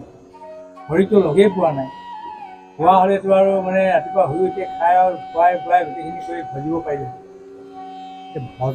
ভজা যিটো কথা কৈছে সেইকাৰণে মহাপুৰুষৰ দৰ্শনত দুটা বস্তু আছে, সিহঁতৰ এটা হ'ল শৰণ, এটা হ'ল ভজন। সেই শৰণ হ'লে গোটেই নাপাব নেকি? আকৌ যে ভজিবলৈ লৈ কৈছে ভজ শব্দৰ কথা কৈছে, গতিকে কেনেকৈ ভজিম? ভজাটো কথাটো আমাৰ হয় সদায়তো ঈশ্বৰৰ নামকে লৈ আছোঁ, ভজা হৈছে যে সেইকাৰণে আমাৰ ভজনৰ যিটো মানে প্ৰক্ৰিয়া, ভজনৰ প্ৰক্ৰিয়াটোত অলপ এটা সংযোগ আছে, যিটো হৈছে মুখে বোলা ৰাম হৃদয়ে ধৰা ৰূপ এতেকে মুকুতি পাইবা পঢ়িলোঁ। মুকুতি যদি পাবলৈ হয় তেতিয়াহ'লে ৰূপটো ধাৰণ কৰিব লাগে। সেইকাৰণে শৰণে আমাক নাম দিব, ভজনে আমাক গতি দিব। এতেকে মুকুতি পাইবা, গতিটো ক'লে হ'ব? মুকুতি ফালে হ'ব। সেইকাৰণে ভজনটো আমাৰ খুব প্ৰয়োজন। মহাপুৰুষৰ ৰূপটো আমি ধাৰণ কৰিব লাগিব। কি ৰূপ ধাৰণ কৰিব? কোনটো ৰূপ ধাৰণ কৰিব? গতিকে সেই ৰূপটো ধাৰণ কৰিলে মহাপুৰুষে আদৰ্শটো ভজনত ৰাখি থৈ গৈছে। আমি ভজন ল'বই লাগিব যদি মুকুতি পাত্ৰ হ'ব বিচাৰে। মোক প্ৰশ্ন কৰিছে জানে যে শৰণ ল'লে নহ'ব নেকি? শৰণ ল'লে ঈশ্বৰৰ নামেই লৈ আছে, নহ'ব নি? হ'ব, শৰণেও হ'ব। উদ্ধৱক কৈছিল আছিলা বহু পূৰ্বজনৰ মতে, বুজিলা মোক তুমি ভাল মত, তেতিয়াই লৈ যাব লাগিছিলে এবাৰ, হয়নে নহয়? তেতিয়াতো নিনিলে এবাৰ। মই যদি পূৰ্বজনৰ বসু আছিলোঁ আৰু তোমাক পূজাই কৰিছিলোঁ মই, তুমি তেতিয়াই মোক কিয় নিনিলা? এই দৰ্শনটো আমাক ভাবি চাবলৈ কৈছে। তেতিয়াহ'লে কিবা এটা বাকী থাকি গ'ল। বাকী থকাটো কি? ফূৰ্তি হোৱা ভকতি, জ্ঞান, বৈৰাগ্য, ইজন্মতে ৰাখি লৈলে ক লাগ। দুটা জন্ম দৰকাৰ হ'ল তেওঁ। আগৰ জন্মত মানে মেট্ৰিক পাছ কৰিলে, পাছৰ জন্মত তেওঁ BA পাছ কৰিলে, হয়নে বাৰু? ষ্টেপটো কথা দেখুৱাইছে, হয়নে বাৰু? তেতিয়া আমাকো কৈছে, মহাপুৰুষে সেই দৰ্শনটো আনিছে যে অকল শৰণতে জীৱটোৱে গতি নেপাব, অলপ ভজিব লাগিব। সেইকাৰণে ভজিও হৰিচৰণ, অকল মুখে নাম ল'লে নহ'ব, হৃদয়টো ৰূপটো ধৰিব লাগিব। এনেই কাৰোবাক যদি আমি মাতোঁ, তেওঁক কেলৈ মাতোঁ? তেওঁৰ ৰূপটো মই দেখিছোঁ, তেওঁ ইয়াত আছে, তেওঁক দেখিহে মই চিনি পাইছোঁ আছে বুলি। ৰূপটো নেদেখা হ'লে তেওঁক চিনি পাওঁ নেকি? তেওঁক বিচাৰি নাপালে ৰূপটো নেদেখা হ'লে। ৰূপটো দেখিলোঁ, তেওঁ ইয়াত বহি আছে, সেইকাৰণে তেওঁ মাতিলোঁ পাপ আহকচোন বুলি, নামটো তেওঁহে মাতিলোঁ, হয়নে বাৰু? সেই দৰ্শনটো আমাক মহাপুৰুষে দিব বিচাৰিছে যে ঈশ্বৰৰ মাতি থাকিব পাৰিবা, কিন্তু ৰূপটো তুমি দেখিলেহে মাতিলে শুদ্ধ হ'ব কথাটো, তেওঁ আহিব তাৰমানে কথাটো। সেইকাৰণে আহিব মানে ইয়াত কৈছে কি গতি পাব। কৈতৱ তেজীয়াটো কৈতৱ শব্দটো মানে কৈতৱ শব্দটো অৰ্থটো ময়ো ভালকৈ বুজি পোৱা নাই। তেজিবলৈ কৈছে মানে কি কপট ভাৱটো, বিষয়ৰ ভাৱে আমাক কপট ভাৱটো আনে, বিষয়ৰ চিন্তাই আমাক কপট ভাৱটো আনে। সেইকাৰণে কৈতৱ তেজিবলৈ কোৱাটো সদায় বেয়া বস্তু, এইটো কথাই ভাবিব। মহাপুৰুষে বা আমাক তেজিবলৈ কোৱা বস্তুটো সদায় বেয়া বস্তু, কাৰণ বিষয় এৰিবলৈ কৈছে, বিষয়টো বেয়া বস্তু। মহাপুৰুষে তেওঁ যিমানবিলাক দুজন মহাপুৰুষে আমাক যিমানবিলাক তেজিবলৈ কৈছে সকলো বেয়া, যিমানবিলাক ল'বলৈ কৈছে সকলো ভাল, সকলো আমাৰ কল্যাণৰ কাৰণে হ'ব। সেইকাৰণে কৈতৱ মানে কপট ভাৱবোৰ, বিষয়ৰ দ্বাৰা আমাক কপট ভাৱবোৰ আহিব, সৰু দেখিম ডাঙৰ দেখিম, ইন্দ্ৰিয় দেখিম, সেইবোৰ এৰিবলৈ কৈছে।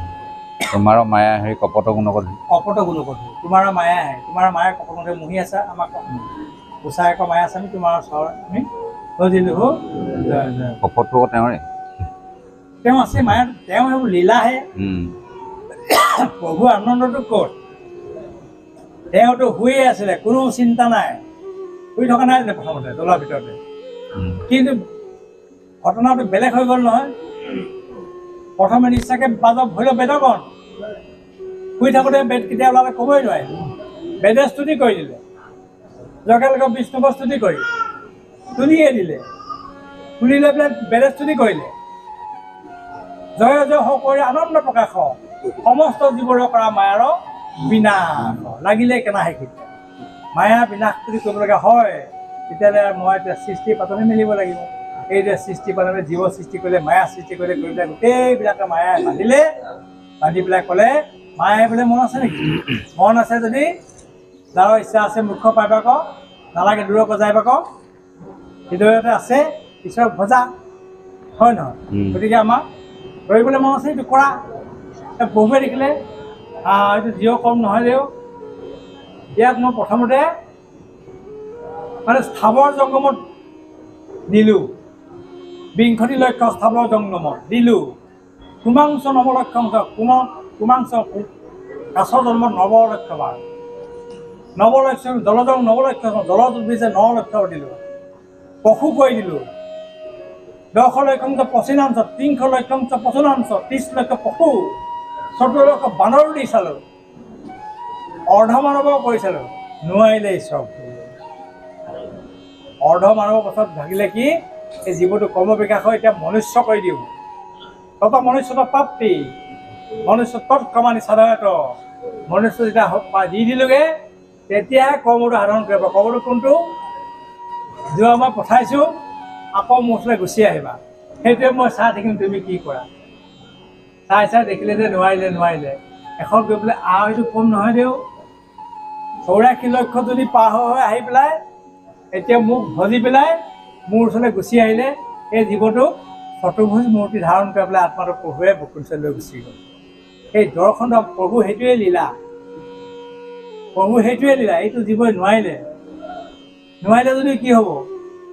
অলপতো পুণ্য কৰিছে প্ৰভুৱে, হৈছে সকলো জীৱটো কৰিব নোৱাৰে নহয়, অলপ পুণ্য কৰিছে, পুণ্য কৰাৰ কাৰণে জীৱটো ওপৰলৈ অলপ তুলি লৈ গৈছে, পুণ্য যে ওপৰত যাব বুলি ক'লোঁ।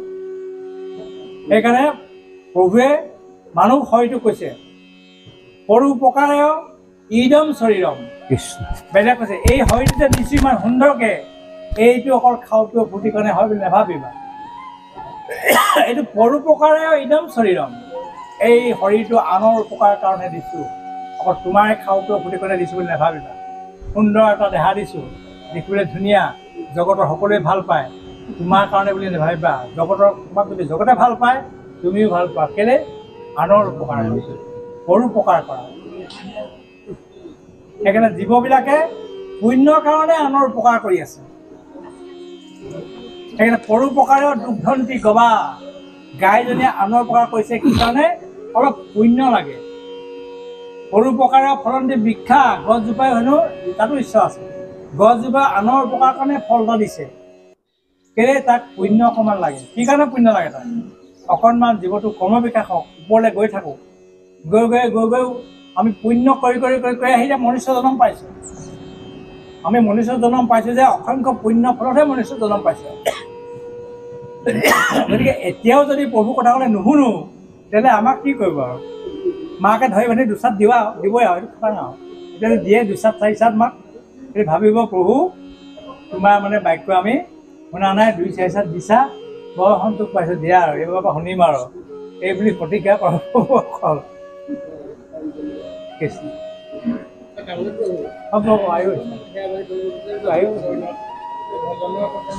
হয়।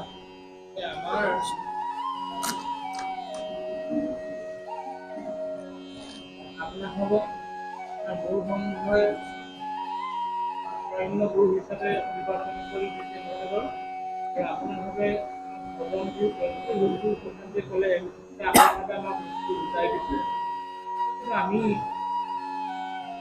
অন্য অনুষ্ঠানৰ জন্ম ভকতক আমি বুজিছিলোঁ, ভজনৰ বেলেগ ধৰণে ক'লে, কিন্তু ভাগৱতে কৈছে যে মুখে লোৱা ৰাম হৃদয় ধৰা ৰূপ, একেটা মুকুতি মাজত পঢ়িলে স্বৰূপ। এই অনুষ্ঠানত নোসোমালে, অনুষ্ঠানত নল'লে কি নহয়, অনানুষ্ঠানৰ ৰূপ আছে। সেইটো নহয়, সেইটো নহয়। ভাগৱতৰ তত্ত্বটোহে সঁচা। ভাগৱতৰ তত্ত্ব যিটো, যে মুখে বোলা নাম হৃদয় ধৰা ৰূপ, এটাকে মুকুতি পাই বা কহিলোঁ স্বৰূপ, হয়নে বাৰু? গতিকে মুখে নাম লৈছে, হৃদয় ৰূপ ধৰিছে, সেইটোৱে কোৱা আছে ভজন। হৃদয়ে ৰূপ ধৰাটোৱে হৈছে ভজন। দুইটা কাম হৈছে যদি তেতিয়া মুকুতি কিয় নাপাব? আমি এইটো ভাবিলে ভুল হ'ব যে আমাৰ শ্ৰীমন্ত শংকৰদেৱ সংঘত শৰণ লোৱা সকলেহে মুকুতি পাব, ইসকলে নাপাব, এইটো কথা ভাবিলে নহ'ব। ভাগৱতৰ দৰ্শনটো মানিব লাগিব। এইটো আমাৰ এটা অনুষ্ঠানৰ এটা নীতি আমাক নিবন্ধন কৰি দিছে যে ইয়াত চাগে অহৰ্ণীয়া লোক নাই, আছে নেকি? অহৰ্ণীয়া লোক নাই চাগে, সত্য এটা পাঠো বাৰু। এতিয়া আমাৰ গুৰুদেৱ নাম ভকত, চাৰি বস্তুৰ 4 জোকা ঘোষা দিছে নাই? ভকতৰ জোকা ঘোষা নহয়, এজোকা পদ। ভকতৰ যিজোকা আমাক দিছে সেইটো হ'ল পদ। সেই পদটো আছে ক'ত? একাদশ স্কন্ধৰ কৃষ্ণক পাৱৰা জনা ভকতেহে পন্থা, এই মানে কহে মহাভাগৱত গ্ৰন্থা বুলি আছে। মহাভাগৱত গ্ৰন্থা বুলি আছে। আমাক দিছে কি? কৃষ্ণক পাৱৰা জনা ভকতে পন্থা, এই মানে কহে গীতা ভাগৱতৰ গ্ৰন্থ। আমি আলোচনা কৰিছোঁ কথা, কিয় গীতা ভাগৱতৰ গ্ৰন্থ দিয়া হয়। সেই লাইনটো বিচাৰি আমি মহাভাগৱতৰ গ্ৰন্থ বুলিয়ে পাইছোঁ। সেইটো কিয় নাজানো। তাৰ ব্যাখ্যাটো হৈছে কি, যে এটা বীজ মন্ত্ৰ, অৰণৰ এটা বীজ মানে গুটি, অৰণৰ এটা বীজ মন্ত্ৰ প্ৰস্তুত কৰি লোৱা হৈছে। আমাৰ অনুষ্ঠানতে বিজ্ঞ লোকসকলে অৰণৰ এটা বীজ মন্ত্ৰ প্ৰস্তুত কৰি লৈছে, সেইটো আমাৰ বীজ মন্ত্ৰ। সেইকাৰণে সেই বীজ মন্ত্ৰটোৰ কাৰণেহে তেওঁক তেনেকৈ কৰা হৈছে। যেনেকৈ কলিযুগে ৰাম নামে সাৰ, কলিযুগে ৰাম নামে সাৰ অ হৰি হৰি, ভোকাত বিচাৰিলে পাব। ৰাম নাম বিনা নাই আৰ ৰাম ৰাম। কিন্তু আমি ঘোষাটো পালোঁ কি? ৰাম নামে সাৰ নহয়, কলিযুগে ৰাম নামে সাৰ, ৰাম নাম বিনে নাই আৰ। সেইটো কিয় হ'ল?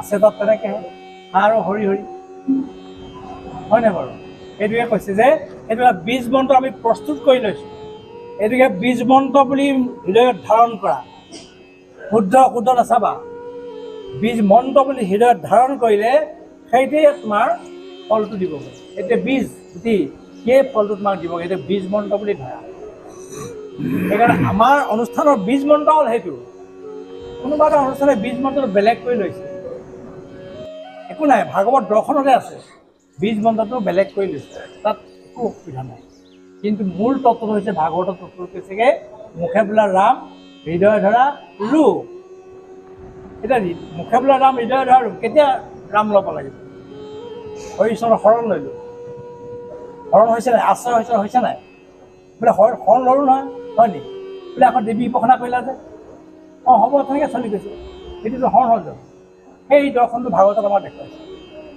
যদি প্ৰাণান্তিকে অন্য দেৱতাক নাই সেয়ে শৰণ ভজনৰ অনুপাম শৰণে নুশুনে আন দেৱতাৰ নাম এইটো ভাগৱতত দিয়া আছে সেই বাক্যটো পালন হৈছে নাই যদি হৈছে তেতিয়াহ'লে শৰণ হৈ আছে শ্ৰীমন্ত শংকৰদেৱৰ ঘৰত থকা এশৰণে থকা য'তে নাথাকা লাগিলে সেইটো যদি শুদ্ধ হৈ আছে তেতিয়া আমি সকলোৱে কৈছোঁ যে ভাগৱত দৰ্শনৰ মতে আমি যাওঁ আমি কাকো কোৱা নাই যে শ্ৰীমন্ত শংকৰে ফলেদি যোৱা বা আমিহে শুদ্ধ হৈ কামটো কৰিছোঁ বুলি আমি কোৱা নাই শ্ৰীমন্ত শংকৰদেৱ সংঘ বুলি অকতো নাই আমি এটা মানে সংগঠন হৈ পেলাই একেখন নাৱতে আমি যাম বুলি প্ৰতিজ্ঞাবদ্ধ হৈছোঁ আমাৰ হৈছে যে আমি একেখন নাৱৰে যাত্ৰী আমি যাওঁ প্ৰথম আমাৰ নাওখন কি নৰতনুত আমি ভাগৱত নৌকাখনত আমি তাত সোমাই যাওঁ মানে ভাগৱত নৌকাখনৰ নাৱৰীয়া এজন আছে নাৱৰীয়াজন কোন নাৱৰীয়াজন আছে নাৱৰীয়াজনে যিটো কয় সেইটো মানিলেহে নাৱত যাব পাৰিবা নাৱৰীয়াই কি বুলি ক'ব এই পাৰত নবহিব মজলে আহক আপুনি নাৱৰীয়া কথা নুশুনে পাৰতে বহি থাকে আৰামত পাইছোঁ বুলি কি হ'ব নাওখন পাৰত টুলুং নামাৰি তাত তললৈ যাবগৈ নাৱৰীয়া কথা নুশুনিলে নাওখন তল যাব তদ্ৰূপ ভাগৱত দৰ্শনে যদি আমি পাৰ পাব লগা হয় তেতিয়া ভাগৱতে কোৱা কথাখিনি মানিব লাগিব মানিলেহে আমি পাৰটো যাম আৰু নেমানো তেতিয়া নেমানিলে তোমাৰ পাৰ নোপোৱাগৈ আৰু কি নমনাজনে পাৰ নাপায় মনাজনে পাৰ পাব কথা সেইটো এতিয়া আমি যেনিবা সকলোৱে একবদ্ধ হৈ আমি এইটোকে কৰিম এতিয়া আমাৰ বীজ মন্ত্ৰ হিচাপে ধৰণ কৰা হৈছে বাংময় মূৰ্তি আমাৰ মানে ভগৱন্তৰ বাংময় মূৰ্তি আমাৰ আৰাধ্য মূৰ্তি এইদৰে আমি আগবাঢ়িছোঁ গতিকে তেনেধৰণে ভাৱনা বুলি ভাবিছোঁ কথাখিনি যুৱকত হয় নহয় অলপমান বাৰু হেৰিটা হ'ল বাৰু কথা যাওক নহয় জানো এতিয়া আপুনি কোৱা যেনেকৈ ভজন ল'বলৈ ভয় কৰা হ'ল স্বাভাৱিক কথা ভজন ল'লে ভয় লাগিবই আৰু ভজন ভয়ৰ লগত মিলি আছে কেলৈ ভয় লাগে বুলি সুধিলেও সুধিবচোন আপোনাৰ কেলৈ ভয় কৰা এই য'ত ত'তে খাব নোৱাৰিব খোৱা ভয় কৰা ভাল হ'বলৈ যদি ভয় কৰা তেনেহ'লে ভাগৱত দৰ্শনে কি কৰিব আমাৰ একো দুখ নাই ঈশ্বৰৰ গাত একো দুখ নাই ভাল হ'ব যদি ভয় কৰা তেতিয়াহ'লে প্ৰভুৱেনো কি কৰিব হয় মইনো কি কৰিম যে ভাল হ'বলৈকে ভয় কৰিছা ভাল হ'বলৈ যদি ভাল হ'বলৈকে ভয় কৰিছা ভাবকচোন এবাৰ কথা আমাৰ দৰ্শনটোৰ লগত মিলিছে নাই মানে দৰ্শনটো মিলা নাই আমাৰ বা শান্তি আনন্দ আমি ফলটো খাম নে কেতিয়াও খাব লাগিব আৰু যতবোৰ হৈছে চাব তাৰ কথাখিনি ভাগৱত দৰ্শনটো আমি মিলাব জনা নাই আচলতে মিলাব জনা নাই কাৰণেহে আমাৰ গণ্ডগোলবোৰ হৈছে মিলাব জানিলেতো গণ্ডগোল নহয় গতিকে এনেকৈ বুলি হয়তো দেই প্ৰভু অলপ মিলাবৰ কাৰণে আমি এতিয়া আলোচনা কৰিবলগীয়া হৈছে আজি যে আমি আলোচনা কৰিছোঁ ব্যাখ্যা নহয় তুমি মিলাবৰ কাৰণে আলোচনা কৰিছোঁ মিলাই চাওঁচোন তুমি কেনেকৈ কৰা গুৰু সেৱা কেনেকৈ কৰা বোলে এনেকৈ কৰোঁ হয় নহয় এতিয়া আমাৰ এতিয়া সেইটোৱে হৈছে আচলতে গুৰু সেৱাৰ যিটো আমি প্ৰক্ৰিয়াটো আমি আচলতে অৱলম্বনটো বৰ কমটি হয় এতিয়া শুনক গুৰু সেৱা মই কেতিয়াবা মনতে ভাবোঁ গুৰু সেৱা মানে কেতিয়াবা ভকতৰ ঘৰলৈ যাওঁ নহয় গুৰু সেৱা কৰোঁতে বহি থকা পাওঁ কি প্ৰাৰ্থনা গাই পেলাই তেনেকুৱা হৈছে যি প্ৰাৰ্থনা সেইখিনি গাই পেলাই গুৰু সেৱা কৰি ওলাই আহে এতিয়া আমাকতো গুৰু সেৱাত শিক্ষাটো পোৱা নাই যি প্ৰাৰ্থনা গাই গুৰু সেৱা কৰিলে নহ'ব নহয় হয় নাই গুৰু সেৱাত আমাক কি নিৰ্দেশনা দিছে প্ৰথমতে আমাৰ কায় বাক্যমন প্ৰভুজনত নিত্যও অৰ্পণ কৰিব লাগিব কায় বাক্যমনৰ অৰ্পণ ঘোষা নিত্যও গাবই লাগিব প্ৰভুজনত তিনি যোগা ঘোষা গুৰুদেৱৰ নাম ভকতৰ 6 যোগা ঘোষা গাবই লাগিব তাত অৰ্ণৰ 2 যোগা বাক্য তাত গাবই লাগিব তেতিয়াহে গুৰু সেৱা খাব যি প্ৰাৰ্থনা এটা গাই থাকিলে নহ'ব নহয় তাত সেই প্ৰক্ৰিয়াটো আমাৰ শুদ্ধ নোহোৱাৰ কাৰণে আমাৰ অলপমান গণ্ডগোল লাগিছে উপাসনা পদ্ধতিটো আমাৰ খেলি মেলি আছে কথাটো সেইকাৰণে আমিতো উপায় নাপায় একদম দেখুৱাই দিব যে এনেকৈ কৰিবা গৈ এনেকৈ কৈ এনেকৈ এইখিনিকে মাতিব দেখুৱাই দিব অলপ অন্ততঃ সংশোধনতা হওক বহুতে আমি এতিয়া সুধিব লগা কৈছোঁ আৰু কথা আপাত নধৰিব আপোনাৰ এজন ভকতে কৈছিলে তাৰমানে এতিয়া শৰণটো হৈছে চাবি তাৰমানে ভক্তিৰ তলাটো লাগি আছে কিন্তু আপুনি চাবিটো নহ'লে আপুনি ভক্তিৰ তলাটো খুলিব নোৱাৰে তাৰ কাৰণে আপোনাক চাবি এটা লাগিব এই চাবিটো হৈছে শৰণ আপুনি চাবিটো ল'লেতো নহ'ব তাক পকাবও লাগিব পকাব জানিব লাগিব পকাব নাজানিলে জানো চাবিতে খোল খাব এতিয়া আমাক এতিয়া চাবিটো শৰণতে দিলে এতিয়া আমি চাবিটো পকাব যি জানিছোঁ সেই দুৱাৰখন খুলিছে আৰু দুৱাৰ খুলিলেতো আপুনি নহ'ব দুৱাৰখন খুলিলে আপুনি কোঠালিটোতো আপুনি সোমাবও লাগিব আপুনি সোমালেতো নহ'ব আন্ধাৰ হ'লে তাত লাইটৰ চুইচটোও দিব লাগিব সেইখিনি হৈছে ভজন তাৰমানে হয় নাই বাৰু কথাটো ইমান ধুনীয়াকৈ তাৰ উপমাটো আমি যদি চাওঁ তেনেহ'লে তেতিয়াহে আপুনি কোঠালিটোত থকা সৌন্দৰ্যখিনি উপভোগ কৰিবলৈ পাব আনন্দ পাব হয় নহয় ভজনত সেই আনন্দখিনি আছে আমাৰ মূল লক্ষ্য হৈছে আনন্দ আনন্দতে তেওঁ থাকে তেওঁ থাকে এতিয়া ভজনত সেই বস্তুখিনি আছে আনন্দখিনি উপলব্ধি কৰিবলৈ হ'লে আমি শৰণে চাবিটোকে যদি নোখোলোঁ আমি যিভাগে পকাব লাগে যদি নপকাওঁৱে তেতিয়াহ'লে আমি ক'ত আমি আকৌ হেৰিয়াৰ ভিতৰলৈ সোমাব পাৰিম দুৱাৰখন খুলিব পাৰিম হয় নাই বাৰু সেইটো কথা আমি মানে হয় সেইবোৰ তেনেধৰণে ভাবিব লাগে কথা বৰ আনন্দ লাগিব আচলতে চাবচোন বাৰু কৃষ্ণ ৰাম দিয়ক অকণমান ন হৰিৰ আশ্ৰয় নেৰিবা ভাই ঐকান্তিক সুখ তেবে পাই ঐকান্তিক সুখ তেবে পাই একান্তে হৰিত কৰি উৰতি হৰিষে নিজ ভক্তৰ গতি হৰিষে নিজ ভক্তৰ গতি সৰ্বপুৰুষাৰ্থ তব জান হৰি মাত্ৰ সত্য বেদ প্ৰমাণ হৰি মাত্ৰ সত্য বেদ প্ৰমাণ পৰম শ্ৰেয়স হৰি ভকতি জানি হৰি পাৱে হৰি ওৰতি জানি হৰি পাৱে হৰি ওৰতি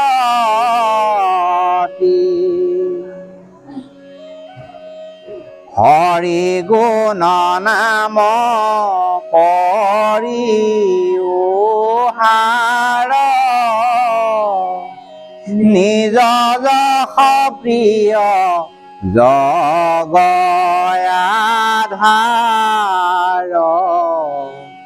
নিজ যশ প্ৰিয় জগয়াধাৰ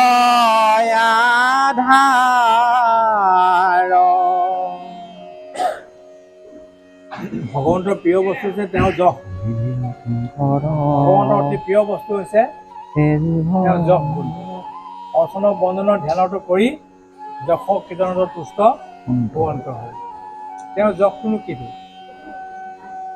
সেইকাৰণে ভকতিৰ ৰসটোৰ কথা সেইটোকে কৈছে ভকতিটো কি বস্তু মোৰ নাম শ্ৰৱণ কীৰ্তন পিনে আন নাহিকে ভকতি সখী দৃঢ় কৰা জ্ঞান তেওঁৰ নামটো শুনিব লাগে আৰু গাব লাগে সেইটোৱেই ভকতি বুলি কৈছে চাওকচোন ইমান তাতকৈ উজু আৰু কি লাগে আমাক ক'ৰবাত যদি ঈশ্বৰৰ নামটো কোনোবাই গাইছে শুনা মানে কহন্ত থাকোঁতে শ্ৰদ্ধাই শুনন্ত আৰু শুনন্ত থাকোঁতে শ্ৰদ্ধাই কহন্ত কোনোবা যদি শুনা মানুহ আছে শ্ৰদ্ধাই ক'বলৈ কৈছে কোনোবাই যদি কোৱা মানুহ আছে শ্ৰদ্ধাই শুনিবলৈ কৈছে, কিন্তু তাৰ কামহে কৰিবলৈ কৈছে। কি ডাঙৰ কাম কৰিবলৈ কৈছে? অহন্তা সনন্তা কেহো নাথাকন্ত কোনো নাই যেনিবা। পৰম শ্ৰদ্ধাই আপুনি গাবন কওক, পৰম শ্ৰদ্ধাই আপুনি গাওক, গালেই শুনা হৈ গ'ল। সেইটোৱে ভকতি বুলি কৈছে। আৰু কিবা ডাঙৰ কাম আছে গাব লাগে, শুনিব লাগে, কাম কৰি থাকক, গাই থাকক। কিন্তু আমাৰ অভ্যাসত পৰিণত হোৱা নাই। অভ্যাসত পৰিণত হোৱা নাই কাৰণে আমি গাবও নোৱাৰোঁ। তাৰমানে কাম কৰি থাকিলে বেলেগ বেলেগ মনত পৰিছে, বেলেগ কিবা এটা ভাবি থাকোঁ, নহয় জানো? সাধাৰণতে আমাৰ তেনেকুৱা হৈছে, অভ্যাসত পৰিণত হোৱা নাই আমাৰ। অভ্যাস কৰিবলৈ হ'লে আমাক কি হৈছে, ভকতৰ সংগলৈ গ'লে আমাৰ অভ্যাসটো আহি যাব। মূৰৰ জন্ম মূৰৰ কৰ্ম মোৰে গুণনাম, আকেহে কীৰ্তন কৰিবা অবিশ্ৰাম। মই কেলৈ জন্ম হ'লোঁ সেইটো আমি জানিব লাগিব। আৰু তেওঁ কওক, তুমি কেলৈ জন্ম হৈছিলা? তুমি জন্ম হৈছিলা নহয়, তুমি জন্ম হোৱাৰ কাৰণটো আমি জানো। কি? দুষ্টক দমন শান্তক পালন কৰিবৰ কাৰণে তুমি জন্ম হৈছা। তোমাৰ কাৰণটো জানো নহয়, আমি জন্ম হোৱাৰ কাৰণটো জানিব লাগিব। সেইকাৰণে তেনেকৈ প্ৰাৰ্থনা কৰা, একো প্ৰাৰ্থনা নাই। তুমি যে জন্ম হৈছিলা আমাক দুষ্টক দমন কৰিব বুলি, কিটা দুষ্ট কি তুমি দমন কৰিব নোৱাৰা নে? প্ৰভুৱে কৈছে একো চিন্তা নকৰিবা, মই তাৰ সময়ত কৰিব লগা কৰিম। যদুকুলৰ উদাহৰণ দেখুৱাইছে। যদুকুলৰ অত্যাচাৰত মানে সেই সময়ত দ্বাৰকাত থাকিব নোৱাৰা হৈছিল, ইমানেই অত্যাচাৰী। ঋষি মুনিসকলেও তৎ নোপোৱা হৈছিলেগৈ যদুকুলৰ বংশধৰসকলৰ কাৰণে। মতা মানুহে তাক মানে মাইকী সজাই লৈ পেলাই ঋষি মুনিসকলৰ পাণ্ডিতাৰী বা তেওঁলোকৰ মহিমা পৰীক্ষা কৰিছে। ইমানেই ভণ্ডালী কি হ'ল? যদুকুলক কোনেও তেওঁলোকক মানে বাধা দিব নোৱাৰিলে। কিন্তু ভগৱানে কৈছে মই আছোঁ তাৰ কাৰণে, চিন্তা কৰাৰ প্ৰয়োজন নাই। হয় নে বাৰু? আমিতো এটা সময়ত তেনেকুৱা অৱস্থা হৈছিলোঁ, আমি ৰাজা হৈ আছিলোঁ। হয় নে বাৰু? কোনে দমন কৰিছে? প্ৰভুৱে নিজে কৈছে মই দমন কৰিম, কাৰণ কেলৈ মই সন্তক ৰক্ষা কৰিব লাগিব। মই আহিছোঁ এইটো কাৰণে, দুষ্টক মই দমন কৰিমেই, তাৰ অটপালি বেছি বাঢ়ি যাবলৈ দিব। ঠিক তেনেকৈ সেই কথাখিনি মানে তেওঁৰ প্ৰভু আমি অলপ জগটো গাব লাগিব। প্ৰভু জগ গাবলৈ আমি চিন্তা কৰি দিব নালাগে নহয়। প্ৰভু জগ গাবলৈ মহাপুৰুষে ইবাৰ কৰোণাময় এইবোৰ হৰি কমলাপতি মোৰে নাচাৰ ইবাৰ নামত, হয় নাই বাৰু? অৰুণ চৰণটোৰে হৰি কমলাপতি সত্যতে পকিলো হৰণ, হৰিচৰণ শৰণ ল'লোঁ, মানৱ জীৱন সফল কৰিলোঁ, হৰি হৰি চৰণ লাগিব অভয় চৰণে অহন নমাব, ৰাম ৰঘুপতি অভিনন্দন তোমাৰ চৰণ, এইবোৰকে গাই থকা কথা। প্ৰভুক যগুণ গোৱা হ'ল নাই? সেইকাৰণে সেই কথাটো কৈছে যে তেওঁ যগুণটো গালে ভাল পায়। এইটো জগতৰে নিয়ম। আমাৰ যগুণ গালে কোনে বেয়া পাব? হয়নে বাৰু? কিন্তু আমাৰ আচল যগুণটো শুনিলে প্ৰকৃত মনজনে কি হ'ব? নাই নাই কি তেনেকৈ কৈছে, মই এনেকুৱা নহয় নহয় এনেকৈ সদায় কি কৈছে? মহাপুৰুষৰ দৰ্শনে কি কৈছে? মহাপুৰুষে লিখিলে নহয়, এইটো সংসাৰত আছে যত পাপী তাৰ মই সীমা বুলি কৈছে মহাপুৰুষে নিজেই। মহাপুৰুষে কৈছে দাসৰো দাস, বানৰ দাস ভৰিলোঁ আমি। কিমান পাছত গৈছে মহাপুৰুষে? এই দৰ্শনটো আমাক দেখুৱাইছে। তুমি কি সাম্ৰাজ্য দেখুৱাইছা? দাসৰো দাস, তাৰমানে প্ৰভু তোমাৰ দাস, দাসৰো দাস, তাইৰো দাসৰো হয়। মই দাস হৈছোঁ, মই 4 নম্বৰ দাসত আছোঁ। ইমানেই মই দাস্য ভক্তি কৰিলোঁ, মোৰ অহংকাৰটো ক'ত থাকিল? আৰু সেইজন দাসক প্ৰভুৱে কিয় দাস কৰি নল'লে, কিয় গ্ৰহণ নকৰিলে? এই দৰ্শনটো আমাক মহাপুৰুষে দিব বিচাৰিছে। আমি অভ্যাস কৰিব লাগে। দিয়ক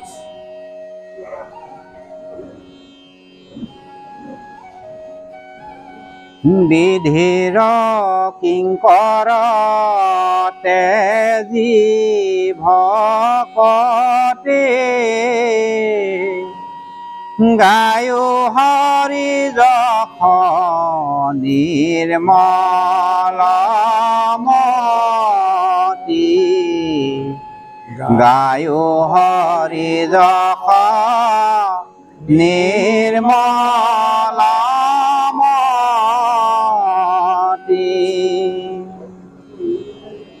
লয় একমাত্ৰ সাধু সংগতি, তেবেখে নিৰ্মল হৈব ভকতি, তেবেখে নিৰ্মল হৈব ভকতি।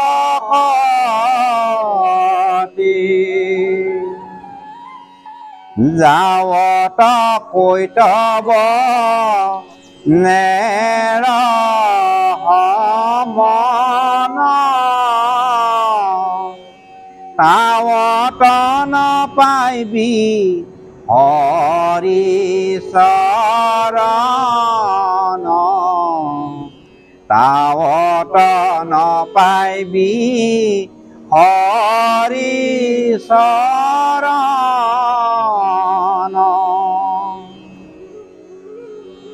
কৈতৱ সত্য জান ভাল কৰি ভজিও হৰিক কৈতৱ এৰি ভজিও হৰিক কৈতৱ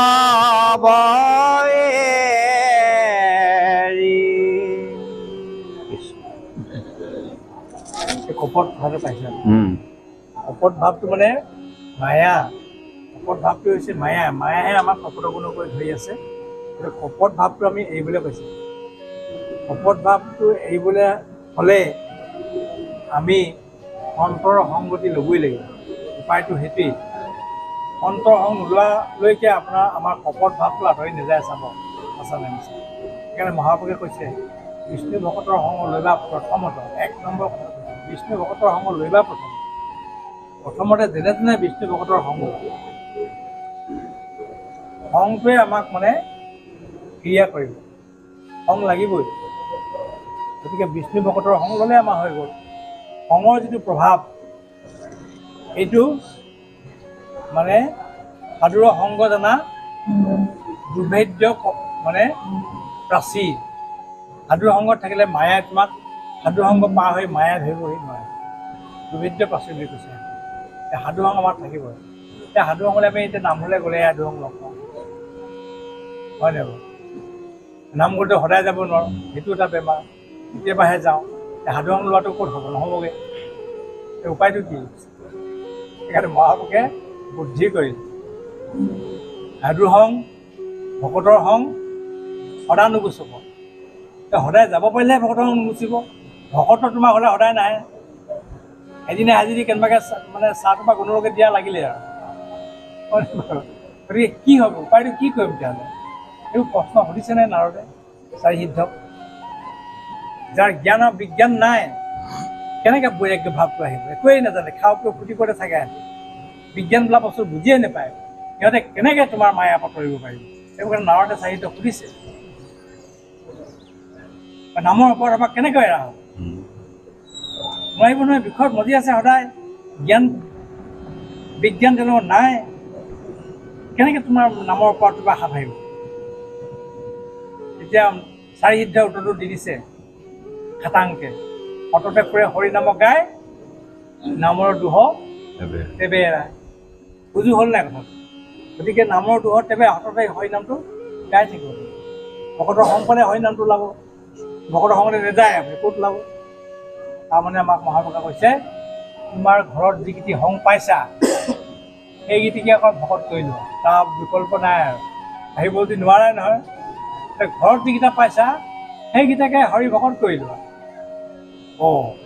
বিয়া বাৰু কৰিলা নেকি বোলে কৰিলোঁ তাইকো তেলে হৰণটো দি দিয়া চবটো মিলিলোঁ কেনেকৈ তাইকো হৰি ভকতীয়া কৰি দিয়া তেওঁকো ভকত কৰি লোৱা হৰণ ল'লে ভকত হৈ যাব তেওঁকো ভকত কৰি লোৱা কাৰণ মানে প্ৰথম জীৱনৰ সাৰথী আমাৰ ভাৰ্যাগৰাকী হ'ল হয় নহয় পিতৃ মাতৃ সাৰথীৰ পৰা যেতিয়া এৰাই আহিলোঁ ভাৰ্যা আমাৰ সাৰথী হ'ল হয় নাই বাৰু ভাৰ্যা সাৰথী পাছত পুত্ৰ কন্যা আহিলে পুত্ৰ কন্যাকৈ হৰি ভকত কৰি লোৱা ঈশ্বৰ কন্যা কৰি লোৱা তেতিয়া ভকত বিচাৰি যাব লাগিছে নেকি ঘৰতে পোৱাব হয় নাই বাৰু বহু পৰিয়ালে ভকতৰ সংগ ঘৰতে পাইছে নাই য'ত ভকতৰ সংগ ঘৰতে পাইছে মহা আনন্দৰে ঘৰতে আনন্দ প্ৰেম আনন্দৰ ফলটো খাবলৈ পাইছে হয়নে নহয় বহুতে ভকতে পাইছে নাই এতিয়া আমি অনুভৱ কৰিছোঁ নহয় নাই বহুতে অনুভৱ কৰিছে আৰু মহাপুৰুষৰ দৰ্শনে আমাক সেইটোৱে কৈছে শ্ৰীমন্ত শংকৰদেৱকে সেই দৰ্শনটোকে বাস্তৱত প্ৰতিফলিত কৰিব বিচাৰিছে শিশুসকলকো মাতিছে আচোন অলপ কিবা এটা আধ্যাত্মিক জ্ঞান ল গুৰু পৰিচয় কৰা 12 বছৰ সংগ লোৱা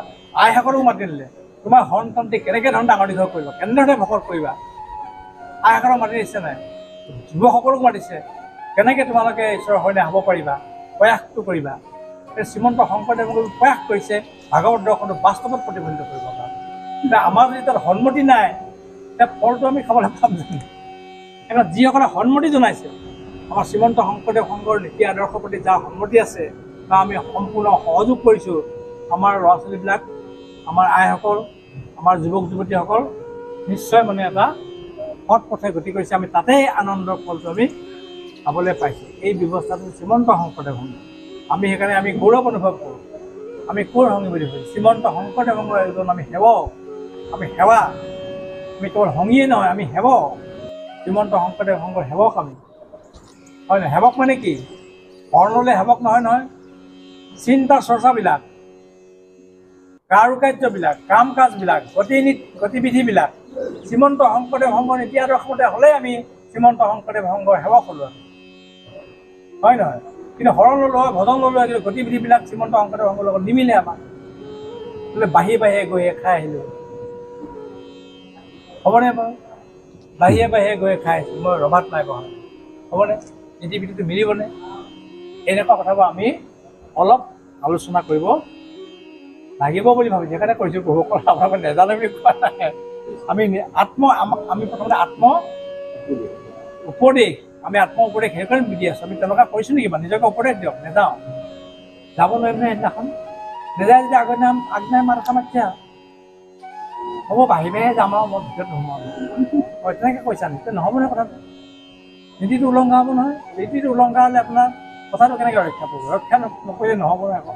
ইত্যাদিবিলাক কথা আমি ভাবিব লাগিব বহু। কৰ্তব্য সত্ৰ জান ভাল কৰি ভজিও হৰিক কৈত কৰি। এই কপট ভাৱ সেইবোৰে আমাৰ কপট ভাৱবোৰ সেইবোৰে আছে। সেইবিলাক এৰিব লাগিব। সেইবোৰ আমি এৰিব লাগিব। নাই, যিটো আমি মানা কৰিছে সেইটো কেতিয়াও নহ'ব। মই যিমান স্বাৰ্থ পূৰণ নহওক লাগিলে মই সেইটো কেতিয়াও কৰিম।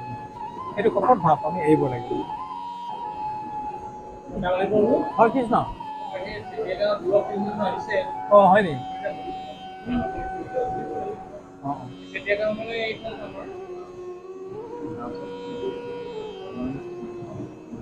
অঁ অঁ হ'ব, আপোনালোকে ক'ব কিবা তেতিয়াহে ভাল লাগিব। হৰিত বিনাই হবে কৈতব, ভজ হৰি পাৱে কৰি উৎসৱ, ভজ হৰি পাৱে কৰি উৎসৱ। উৎসৱ কৰি গাইছোঁ আমি, ৰাতিপুৱাতে উৎসৱ কৰি নাম গাইছোঁ নহয়। মহানন্দৰ উৎসৱ কৰি নাম গাইছোঁ, হয় নহয়? উৎসৱ কৰি গাবলৈ কৈছোঁ। মূৰ জখ গাই যিটো কৰে গীত নৃত্য, মূৰ জখ গাই যিটো কৰে গীত নৃত্য, নাহি তাৰা ভয় সেইটো ভৈল কীত ভয় কৰা নাই আকৌ, গাবলৈ কৈছে তেনেকৈ। কিন্তু মূল উদ্দেশ্যটো হৈছে হৰিত শৰণ লৈহে হ'ব। হৰিত আশ্ৰয় ল'লেহে তেওঁ গুণ যশ গালে তেওঁ কৃপা কৰিব। আশ্ৰয় যদি অইন ক'ৰবাত আছে, তেওঁ যশ গুণ গাইছোঁ, তেতিয়া আকৌ নহ'ব। এইটো স্বাভাৱিক কথা আৰু। এতিয়া আমাৰ স্বাভাৱিক কথা, এইফালে মানুহ এজন গৈ আছে, তেওঁক যদি মই বেলেগ এটা নামেৰে মাতোঁ, তেওঁ মাতিবনে বাৰু? তেতিয়াও নেমাতে। তেওঁ ভাবিব মোকতো মতা নাই, হয় নহয়? ধৰক এইফালে গৈ থকা মানুহজনৰ নাম যেনিবা মুকুন্দ, মই যদি মাতি থাকোঁ গোবিন্দ, অ' গোবিন্দ ক'ৰ পৰা আহিলা, অ' গোবিন্দ ক'ৰ পৰা আহিলা, সি ভাবিব মোকো নাই মতা, গোবিন্দহে মাতিছে, মোৰ নাম মুকুন্দহে আকৌ, হয় নহয় বাৰু? তেনেকুৱা যদি বিসংগতি এটা হৈছে ক'ৰবাত, তেতিয়াহ'লে সেইটো কামত নাহিব আমাৰ। আৰু মহাপুৰুষে এইবোৰ ছবি তেতিয়াই দেখি থৈ গৈছে। তেতিয়াই মহাপুৰুষে এইবোৰ ছবি দেখিছে। অঁ কি বুলি কৈছে? বচনে কেৱল মাত্ৰ হয়তো হৰণ লয়, বচনে মুখে চিত্তে আন দেৱক ভজয়, জানিবা কদাচিতো হিন্দীটো নলয়, হৰিত আৰু সন্তোষই নহয়।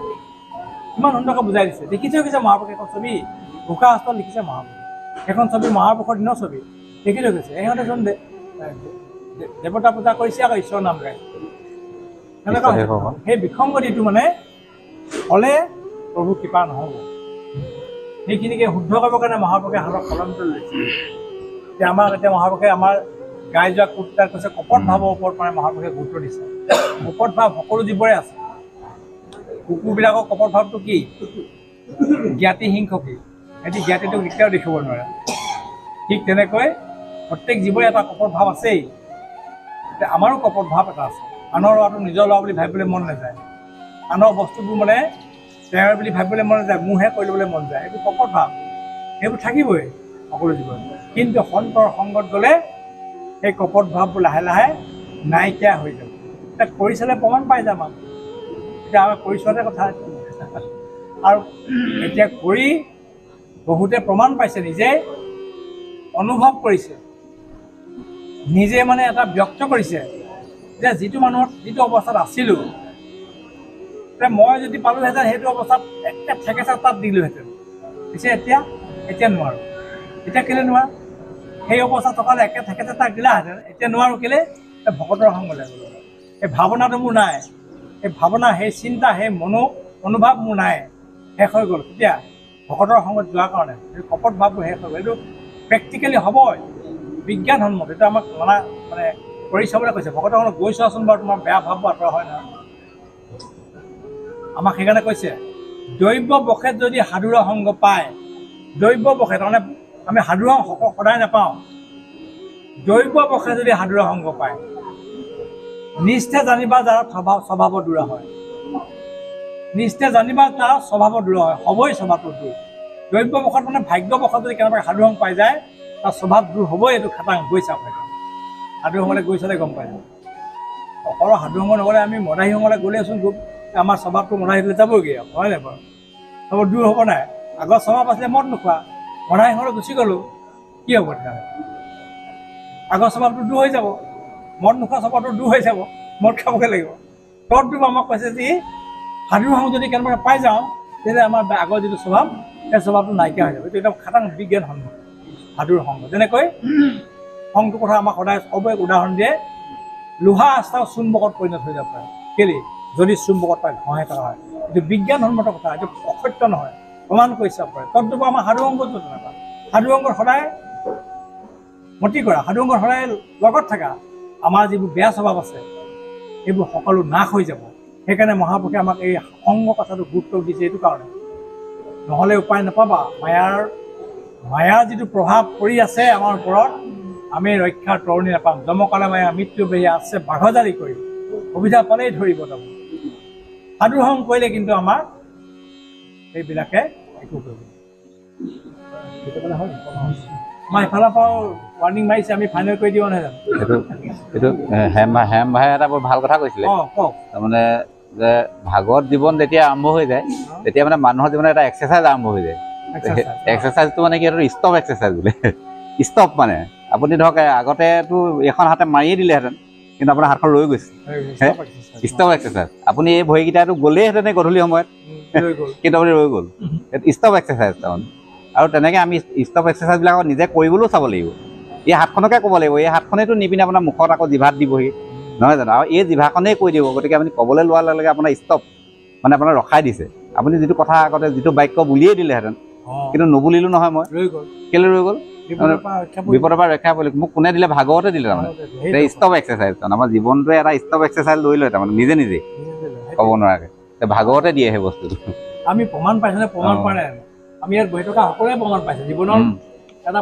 পৰিৱৰ্তন আমি সকলোৱে অনুভৱ কৰিছোঁ আপোনালোকে নিজকে ভাবক হয় নাই বাৰু আমাক আনেও ক'বলৈ দৰকাৰ নাই আমি এই দৰ্শনমতে যোৱাৰ লগে লগে আমাৰ পৰিৱৰ্তনটো আমি অনুভৱ কৰিছোঁ আৰু ভগৱানে নিজেও কৈছে যে মোৰ ভক্তিটো প্ৰত্যক্ষ প্ৰমাণ পাবা এইটো খাটাং প্ৰত্যক্ষ প্ৰমাণ পামেই আমি আৰু পাইছোঁ আমি সকলোৱে প্ৰত্যক্ষ প্ৰমাণ নহয় জানো গতিকে সেইটো আমাৰ ভাগৱত দৰ্শন আমি প্ৰমাণটো পামেই কি কথা দুৰ্ঘোৰ সংসাৰ নিকাৰ জানি নেৰিবা সদা মুখে হৰি বাণী নেৰিবা সদা মুখে হৰি বাণী